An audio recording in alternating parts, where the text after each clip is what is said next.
বিসমিল্লাহির রহমানির রহিম। এবং আল্লাহ রাসূল সাল্লাল্লাহু আলাইহি ওয়াসাল্লামের পাশে সবসময় ছায়ার মতো ছিল। রাসূল সাল্লাল্লাহু আলাইহি ওয়াসাল্লাম যখন খুবই কঠিন সময়গুলো যাচ্ছিল না, ওই সময়ে সবচেয়ে বেশি সাপোর্ট দিয়েছিল হযরত খাদিজা রাদিয়াল্লাহু তাআলা। এবং পরবর্তীতে আপনারা জানেন আল্লাহ রাসূল ইসলামের দ্বিতীয় স্ত্রী হযরত আয়েশা রাদিয়াল্লাহু তাআলা, এবং তিনি অনেক প্রভাবশালী ছিলেন। তিনি 2200 অধিক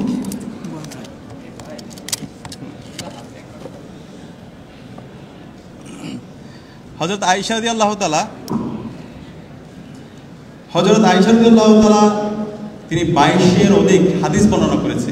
ওই সময়ে নারীদের শিক্ষার কথা বলা, পাশাপাশি নারীদের অধিকারের কথা বলা, এবং হাদিসের মধ্যে এটাও আছে তিনি যুদ্ধও গিয়েছিলেন রাসূল সাল্লাল্লাহু আলাইহি ওয়াসাল্লামের সাথে। এবং এরপর যদি দেখি আমরা আল্লাহ রাসূল সাল্লাল্লাহু আলাইহি ওয়াসাল্লামের কন্যা হযরত ফাতেমা রাদিয়াল্লাহু তাআলা, আপনারা সবাই ওনার নাম জানার কথা, হযরত আলী রাদিয়াল্লাহু তাআলার স্ত্রী, এবং হাসান এবং হুসাইন রাদিয়াল্লাহু তাআলার ওনাদের সম্মানিত মা, রাসূল ইসলামের নাতনি। এই হযরত ফাতেমা রাদিয়াল্লাহু তাআলা যতদিন ছিলেন তিনি ততদিন ইসলামের অধিকারের কথা, নারীদের অধিকারের কথা, সমাজে মানুষের কল্যাণের কথা সারা জীবন তিনি বলে গিয়েছেন। তো এইভাবে যদি দেখি অসংখ্য সাহাবীরা আছে, নারী সাহাবীরা, যারা নারীদের অধিকার, সমাজে নারীদেরকে মেইনস্ট্রিম করা, সে কাজগুলো তারা করে গিয়েছে। কিন্তু আজকে আমরা যদি পাশ্চাত্যের কথা বলি, যারা আজকে উইমেন এম্পাওয়ারমেন্ট নিয়ে অনেকগুলি আওড়ায়, তারা অনেকগুলো চার্টার তারা তৈরি করেছে। কিন্তু আমরা যদি দেখি আজকের যে আমেরিকা, বিশ্বের মোড়ল, তারা নারীদের ভোটের অধিকার দিয়েছিল 1920 সালে। দেখেন কোন ধরনের হিপোক্রেসি। 1920 সালের আগ পর্যন্ত ওই সমাজে নারীদের কোনো অধিকারই ছিল না। কিন্তু 1450 বছর আগে আল্লাহ রাসূল সাল্লাল্লাহু আলাইহি ওয়াসাল্লাম এবং তার স্ত্রী হযরত খাদিজা রাদিয়াল্লাহু তাআলা, হযরত আয়েশা রাদিয়াল্লাহু তাআলা, আল্লাহ রাসূল ইসলামের কন্যা হযরত ফাতিমা রাদিয়াল্লাহু তাআলা, এবং অসংখ্য সাহাবীরা, নারী সাহাবীরা, তারা সমাজের কল্যাণের কাজ করে গিয়েছেন, সমাজে তারা মেইনস্ট্রিম ছিলেন। তো সেই কারণে আমরা বলতে চাই, আমরা যে বিপ্লবের স্বপ্ন দেখি, সেই বিপ্লবটা যদি আমরা বাস্তবায়ন করতে পারি, তাহলে এই সমাজে আজকে নারীদের যে সংকটগুলো আমরা দেখতে পাচ্ছি, আজকে যে সমাজের মধ্যে রাহাজানি, দর্শন, এই কিছুই থাকবে না ইনশাআল্লাহ। সমাজের মধ্যে ইনসাফ থাকবে, সমাজে আমাদের বোনদের অধিকার থাকবে, তারা নিরাপদে যে কোনো জায়গায় তারা যেতে পারবে, তাদের শিক্ষার অধিকার থাকবে, তাদের চাকরির অধিকার থাকবে। তো আমরা সেই ধরনের একটা সমাজ, সেই ধরনের সুন্দর একটা সমাজের প্রত্যাশা রাখি, এবং আমরা বিশ্বাস করি আগামীর বাংলাদেশটি সেই ধরনের ইনসাফের বাংলাদেশ হবে। সেই ধরনের নারীদের অধিকার, আমাদের বোনদের অধিকার, আমাদের মাদের অধিকার, সেটা আমরা নিশ্চিত করবো ইনশাআল্লাহ। এবং আমরা যদি একটা সুন্দর জাতি গঠন করতে চাই, অবশ্যই আমাদের যারা বোনরা আছে, আমাদের সমাজে যারা ছাত্রীরা আছে, নারীরা আছে, তাদেরকে সবার আগে আমাদেরকে শিক্ষিত করতে হবে। নেপোলিয়ন বোনাপার্টের একটা কথা আপনারা সবাই জানেন, if you give me a good mother, I shall give you a good nation. আমরা যদি একটা ভালো নেশন তৈরি করতে চাই, অবশ্যই আমাদের মাদেরকে, আমাদের বোনদেরকে, তাদেরকে অনেক বেশি শিক্ষিত করতে হবে, তাদেরকে সমাজে মেইনস্ট্রিম করতে হবে, তাদের সকল অধিকার দিতে হবে। তো সে কারণে আজকে আমাদের এখানে বড় একটা অংশ আমাদের বোনরা তারা উত্তীর্ণ হয়েছে। আমরা আবারও তাদেরকে কংগ্রাচুলেট করতে চাই। সবাই একসাথে করতালির মাধ্যমে আমরা আমাদের বোনদেরকে কংগ্রাচুলেট করব। প্রিয় উপস্থিতি, আমরা ইসলামী ছাত্র শিবিরের জায়গা থেকে আমরা এমন একটি সমাজ, এমন একটি রাষ্ট্র আমরা বিনির্মাণ করতে চাই, যেই সমাজে কোনো ধরনের বৈষম্য থাকবে না, যেই সমাজে সৎ, দক্ষ, আদর্শ, দেশপ্রেমিক নাগরিক তৈরি হবে, এবং তারা আগামী বাংলাদেশের বিনির্মাণ করবে। আজকে আমরা যদি আমাদের এই সমাজে দেখি, এই সমাজে যারা শিক্ষিত মানুষরা আছে, এই শিক্ষিত মানুষরাই সমাজের সবচেয়ে বড় বড় ক্ষতিগুলো করে। আপনাদের মতো, আমাদের মতো, আমাদের আগের প্রজন্ম, তারা A+ পেয়েছে, গোল্ডেন A+ পেয়েছে, পরবর্তীতে বিশ্ববিদ্যালয়ে ভর্তি হয়েছে, এরপরে সরকারি আমলা হয়েছে, অথবা রাজনীতিবিদ হয়েছে। পরবর্তীতে দেশের সবচেয়ে বড় ক্ষতির কারণ তারা হয়েছে, খারাপ কাজগুলো তারা করেছে। তারা সমাজের কল্যাণের কারণ হতে পারেনি, বরং তারা সমাজের অভিশাপের কারণ হয়েছে। আমরা যদি বিগত ফেসিবাদ, খুনি হাসিনার গত 16 বছর, অথবা এর আগেও যদি বাংলাদেশের গত 54 বছরের উপর যদি আমরা স্টাডি করি, আমরা দেখতে পাবো আমাদের যারা নেতৃত্বে ছিল তারা সবসময় অসৎ ছিল।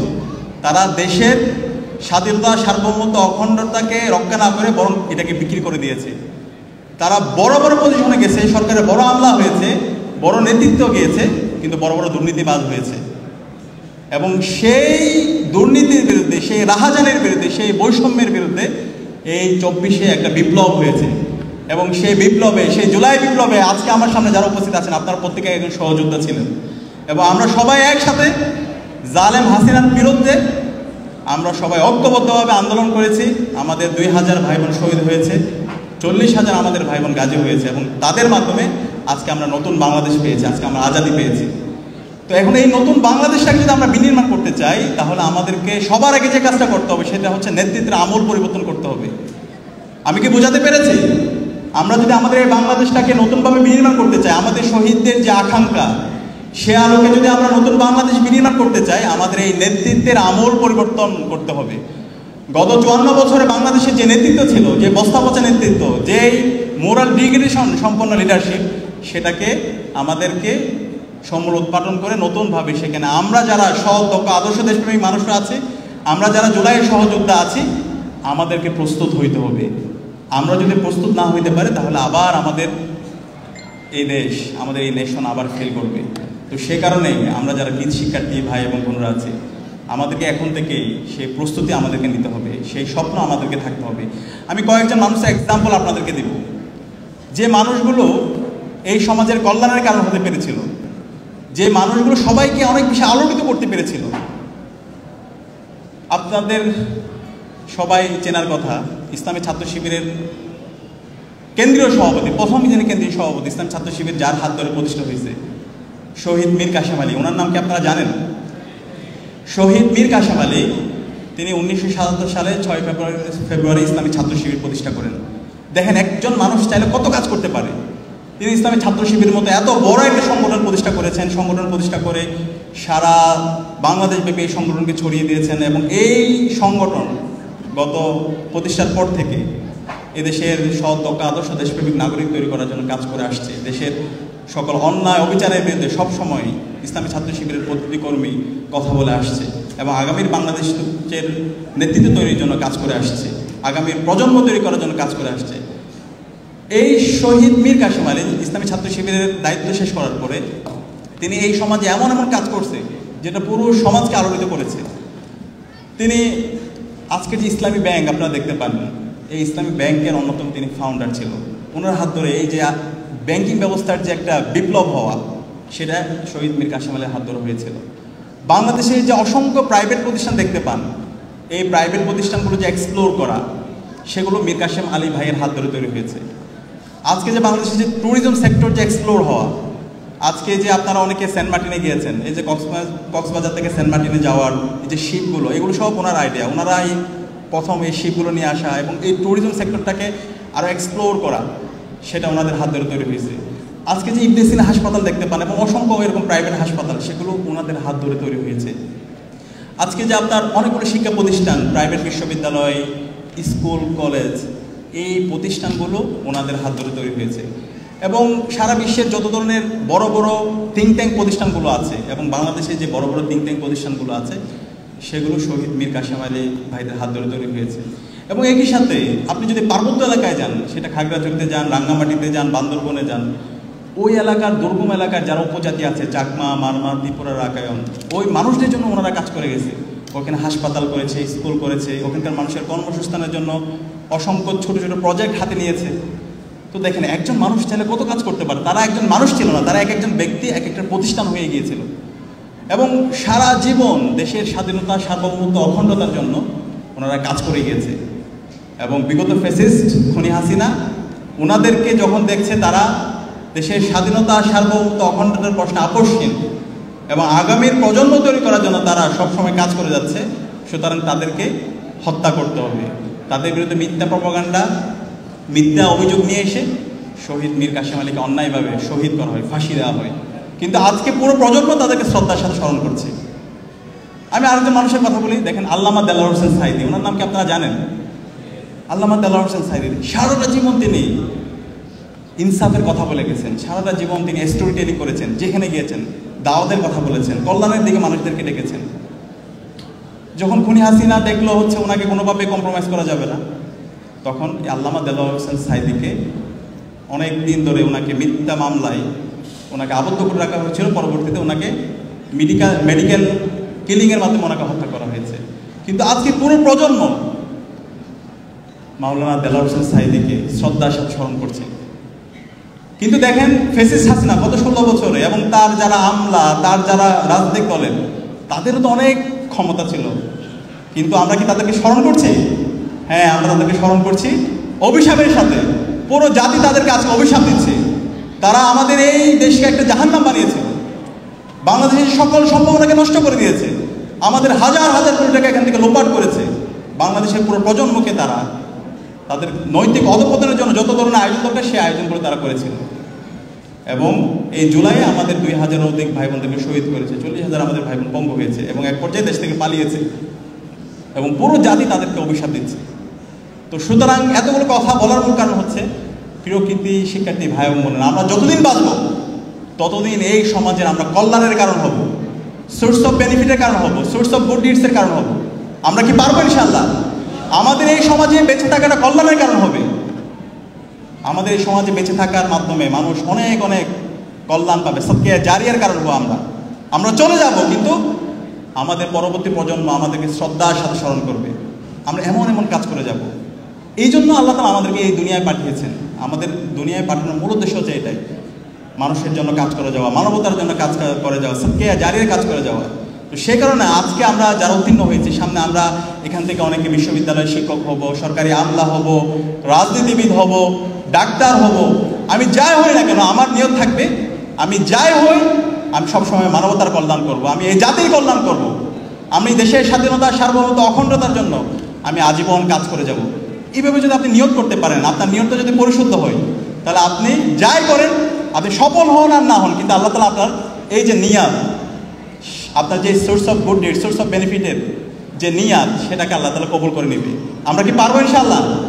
ইনশাআল্লাহ। ইসলামের সৌন্দর্য হচ্ছে এই জায়গায়। ইসলাম দেখেন কত চমৎকার, এবং অন্যান্য ধর্ম আমাদের প্রত্যেকটা জিনিস এই কল্যাণের কথা বলি। ইসলাম বলছে হচ্ছে, যখন আপনি কোনো ভালো কাজে নিয়ত করবেন, নিয়ত করার সাথে সাথে আপনার সৃষ্টিকর্তা আল্লাহ তাআলা আপনাকে রিওয়ার্ডস দেওয়া শুরু করবে। ধরেন হচ্ছে আমাদের ওইদিকে একটা দরজা আছে, একটা জানালা আছে, আপনি নিয়ত করলেন হচ্ছে আমি দরজাটা রাখছি এবং এই জানালাটা রাখছি দিনে যেন আমি 5 বার আজান শুনতে পারি। তাহলে এইটা তো এমনি আপনাকে রাখতে হইতো না, আপনার এই যে বাতাস আরো বাতাস আসার জন্য। কিন্তু আপনি নিয়ত করছেন না, আমি এই দরজা এবং জানালা রাখছি যেন 5 বার দিনে আমি মসজিদ থেকে মধুর আজানের ধ্বনি শুনতে পাই। তো এই দরজা এবং জানালা যতদিন থাকবে, যতদিন মসজিদে আজান হবে, ততদিন আপনি সওয়াব পাতে থাকবে। সুবহানাল্লাহ। এই কারণে আমরা এরকম নিয়ত করবো, আমাদের নিয়তগুলো যেন অনেক বড় হয়। আপনি যখন নিয়ত করবেন, নিয়ত করার পর থেকে আপনার রিওয়ার্ডস, আপনার সওয়াব আপনি পাইতে থাকবেন ইনশাআল্লাহ। ঠিক আছে? তো এই কারণে আমাদের এই নিয়তের পরিশুদ্ধ থাকা দরকার। প্রিয় শিক্ষার্থী ভাই এবং বোনেরা, পৃথিবীতে কয়েকজন মানুষ আছে যারা পুরো পৃথিবীকে নতুনভাবে আলোড়িত করেছিল। এর মধ্যে একজন হচ্ছে তুরস্কের নাজিমুদ্দিন এরবাকান। আপনারা কি ওনার নাম শুনেছেন? মানে একজন মানুষ চাইলে যে একটা নেশনকে অনেক উঁচুতে নিয়ে যেতে পারে, এরকম কয়েকজন মানুষের এক্সাম্পল আমি আপনাদেরকে দেব। এর মধ্যে একজন হচ্ছে নাজিমুদ্দিন এরবাকান, তুরস্কের। এই নাজিমুদ্দিন এরবাকান তিনি তুরস্কের মেকানিক্যাল ইঞ্জিনিয়ারিংয়ে একটা ইউনিভার্সিটিতে পড়াশোনা করেছে, মিডল ইস্ট টেকনোলজিক্যাল ইউনিভার্সিটিতে। এবং ওখানে পড়াশোনা করার পরে তিনি তার সায়েন্স টেকনোলজিতে তিনি এত বেশি এক্সপার্ট হয়েছিল, পরবর্তীতে তিনি এমন এমন কিছু আবিষ্কার নিয়ে এসেছিল, এমন কিছু ইঞ্জিনের আবিষ্কার করেছিল 1950-55 সালের দিকে, যার মাধ্যমে পুরো পৃথিবী আলোকিত হয়েছিল। পুরো পৃথিবী তুরস্কের এই ইনোভেশন দেখে তারা অবাক হয়ে গিয়েছিল।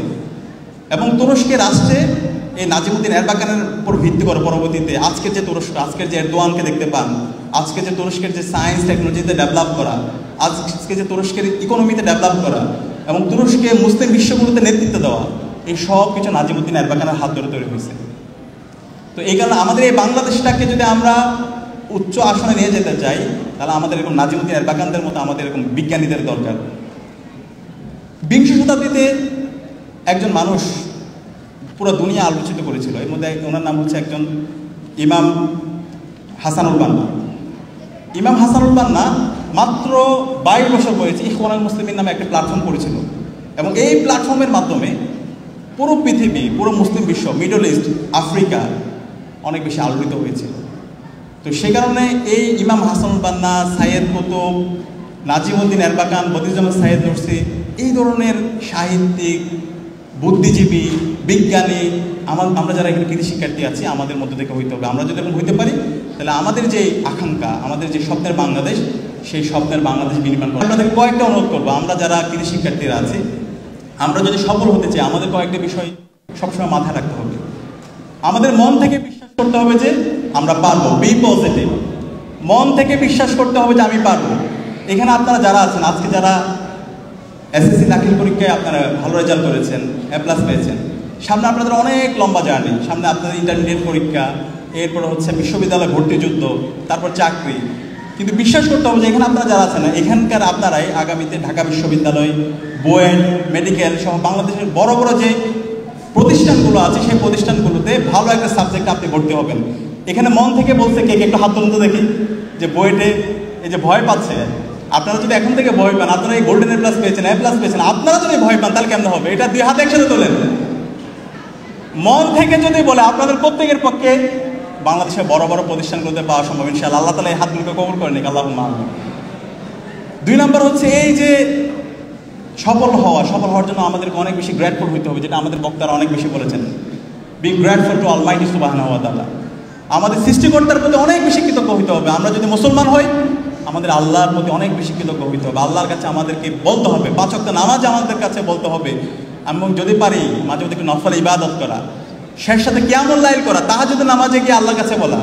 আল্লাহ তাআলা কোরআনের মধ্যে বলেছেন ইয়া আইয়ুহাল্লাযীনা আমানু ইসতাঈনু বিস-সাবরি ওয়াস-সালাত ইন্নাল্লাহা মা'আস-সাবিরিন। আল্লাহ তাআলা বলছেন হে বিশ্বাসীরা তোমরা সালাত এবং সবরের মাধ্যমে আমার কাছে সাহায্য প্রার্থনা করো, নিশ্চয়ই আল্লাহ তাআলা ধৈর্যশীলদের সাথেই আছেন।